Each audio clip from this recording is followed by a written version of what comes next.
Did this husband conspire with his au pair to kill his wife and another man? Juliana Peres Magalhães, an au pair who once worked for Brendan Banfield and his wife Christine in their Virginia home, is a star witness in Banfield's murder trial, describing horrifying allegations of murder to the jury. I first saw him stabbing her with a knife. Where on her body was he stabbing her? Her neck. The former au pair testified that she and Banfield hatched a plan to kill his wife not long after he began an affair with Magalhães in August of 2022. He basically said divorce was not an option. She said the two created a fake email address and an account on a fetish website where Banfield planned to find a man that they could eventually frame for his wife's murder. Prosecutors say that man was Joseph Ryan.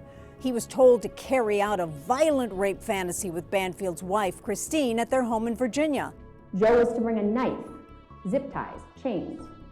And most importantly, he was not to stop, even if she looked terrified, even if she was calling for help.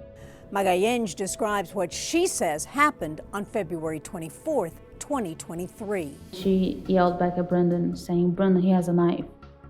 That's when Brendan first shot Joe.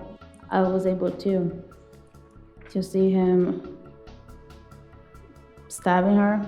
Magalhães was initially charged with murder and originally pleaded not guilty. She later pleaded guilty to a lesser count of involuntary manslaughter for fatally shooting Joseph Ryan and agreed to cooperate against Banfield with prosecutors in exchange for a recommendation that she be sentenced to time served. That's according to the plea agreement. You were holding the truth yourself and no one else knew.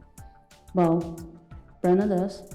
The defense, however, maintains that Banfield is innocent.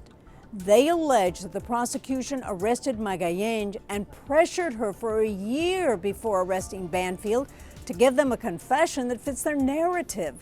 The defense also questioned the prosecution's allegations of catfishing. They offered you a trial unless you testified against Brendan. Pretty much, yes. Banfield faces up to life in prison if convicted on the murder charges.